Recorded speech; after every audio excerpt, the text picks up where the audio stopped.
Hello and welcome to Business Africa with me, Ronald Kato. This week, Nigeria goes to the polls with its economy in crisis. Growth has been underwhelming and inflation has left Nigerians poorer. We assess the interventions needed to get Africa's largest economy back to robust growth. Plus, strawberry growing picks up in South Africa as new varieties become widely available. After being the preserve of Transvaal and Western Cape, the crop is now being grown even in the warmer regions of the country. Also, Congo's economy is set to grow 8% this year, powered by an increase in mining production. The IMF, however, warns that conflict in the east and uncertainty ahead of the upcoming general election pose risks. Stay with us for the details. Thank you for joining us. Nigeria's growth rates for the last 10 years haven't been anywhere near impressive. After posting slightly over 6% in 2014, the country saw a downward spiral, barely registering any growth in 2020. Growth in 2022 was 3.1%, signaling optimism that after COVID, a rebound is on the way. But disruption caused by the introduction of new banknotes has needlessly hurt economic activity. To unlock growth, Nigeria's incoming leaders must make it easier for businesses to thrive. The 2023 economic growth outlook for Nigeria is projected at 3.2% by the International Monetary Fund, IMF. The outlook, however, positive with an upward revision, indicates slow growth, particularly since the financial institution doesn't project growth to rebound strongly until after 2027. To unlock robust growth, experts say high interest rates and lack of access to capital must be addressed. This business owner, Layo Bakari Okeowo, is the managing director of FAE Limited, a firm in Lagos with over 100 employees. It's very difficult getting facility. Now I'll have to go to either BOI or the commercial bank to borrow money from them.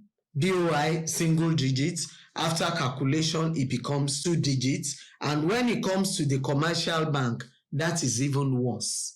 In January, the central bank raised its benchmark lending rate to 17.5% in an aggressive push to contain the nation's inflationary pressure. Expand the windows that are available for funding outside the regular commercial banks. You can deliberately fund them and direct funding to the manufacturing sector, particularly the small and medium-scale industries. Experts believe policy choices by the incoming administration could have a significant impact on the West African giant. Andrew Nevin is a partner and chief economist at PwC in Nigeria. He joins the show from Abuja. Thank you so much, sir, for your time.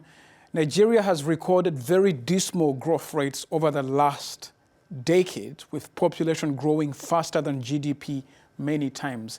What can the country do to see robust growth again?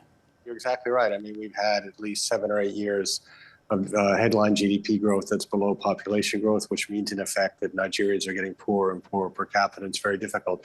I mean, there's a couple of structural policies that people point to. People might have heard of the foil subsidy, which consumes almost 3% of the GDP. And of course, we have a very difficult and confusing FX regime. And those are two kind of major policies. But beyond that, what really makes it difficult in Nigeria is it's a very hostile environment for capital. I mean, at a certain level, this should be the place where people want to invest. I lived for 10 years in China. I went for the first time in 1983. I saw this incredible, miraculous economic growth over decades. Spent a lot of time in India, which has also become much wealthier. The problem in Nigeria is that it continues to be a very harsh environment. In fact, the last 8 years, it's probably got worse. I mean, there's been policymakers that have said we're trying to create an enabling environment, but when you're on the ground, it's too complex. There's too many taxes. There's too many overlapping agencies from the government, and they're all trying to extract revenue from business. And of course, business is struggling. So it's very difficult. So if you take the structural policies, the foil subsidy and the FX thing, and you take the harsh business environment, it explains why we continue to grow too slowly here. Andrew, Nigeria has to diversify away from depending on oil and very fast. It's already ongoing, but a lot of the work will fall on the next government. What are some of the viable sectors that the country can consider? Well, I mean, there's a few sectors we think that are important, and we've come out publicly as PwC and said, look, I mean, manufacturing is important, but in the short term, it's very difficult for all the reasons that I cited. So we actually talk a lot about the export of services. So there's a software development services, business process outsourcing, animation. Of course, the country already exports music, it exports Nollywood, it exports sports stars like Iheanacho and Giannis Antetokounmpo. It exports financial services. Access Bank and UBA are marching across Africa. So given we have the physical difficulties, how do we get started on building confidence in investing and exporting? Because we need exports. I mean, the oil's not enough to support the economy. The FX situation is really a crisis. The Naira is under extreme pressure. So we've said, rather than think about exporting physical goods, let's think about exporting services. Do you share the optimism of numerous experts who see growth rebounding strongly in 2027? It's going to happen faster. I mean, we wrote the book about optimism. Our book, Self-Organizing Nigeria, talks about the incredible self-organizing ability of Nigerians. I mean, despite all the bad news that we hear all the time, there are a lot of good things happening. I think a new regime only needs to do a few things, and we're going to see growth rebound. And when we say growth rebound, I mean, for the last 8 or 9 years, we've been talking 1%, 2%, maybe a little bit of 3% rebound out of the COVID trough. I mean, these numbers are really dismal. I mean, we should be growing 6 or 8%. I mean, central bank governor came out and used to use the term double digits. I mean, that we're perfectly capable of growing at double digits in this economy if we focus on the few fundamental things I've talked about. And I am very optimistic. And one reason I'm optimistic is there's widespread recognition that the current system cannot go on. And that was not true 5 years ago or 10 years ago. But whichever candidate of the three ends up as the next president, there's going to have to be significant change. So that really gives me cause for optimism. And I just want to see the next decade, see Nigeria grow, turn around, see inclusive, sustainable growth, 8 to 10% a year. Andrew Nevin, nice to have you. Thank you so much for your time. Ronald, it'll be great to be with you today. Strawberries traditionally grow in low temperature conditions, but scientists have managed to introduce varieties that do well in hot and humid conditions. And farmers in South Africa are jumping at the opportunity. Wandiswa Ntengento reports. South Africa's strawberry industry remains competitive and continues to experience a trade surplus. According to the South African Strawberry Growers Association, currently there are 12 main producers that deliver about 90% of all the South African strawberries locally and internationally. A small-scale backyard Soweto strawberry grower says she wants a piece of the pie. I started growing strawberries in 2019. It started off as just one seedling. I decided to plant more. At first, I decided to give them away to the community. I was not selling.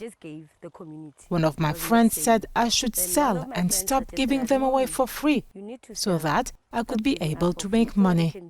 That is when I started to sell. In the past decade, strawberry production has increased substantially in South Africa, mainly due to an increase in demand. Growing strawberries is both labor and capital intensive, but the return on investment is good. Strawberry production, particularly in South Africa, has been doing pretty well for the past 10 years. And of course, including the blueberries, which have seen an increase in production and of course the export to the international market. The gross production value of strawberries and other berries from South Africa is estimated to be around $14.2 million. Now, a commodity boom underway since 2022 is helping Kinshasa record strong GDP growth. The country's economy is projected to expand 8% this year after growing 8.5% in 2022, powered by the mining sector. The International Monetary Fund has revised Democratic Republic of Congo's GDP growth to 8.5% in 2022 on the back of stronger production in the mining sector. In a December report, the fund had forecast GDP growth at 6.6%.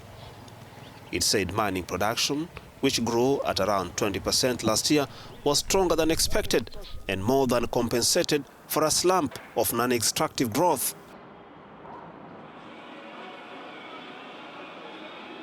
Companies have started spending a lot of money in expanding and building capacity.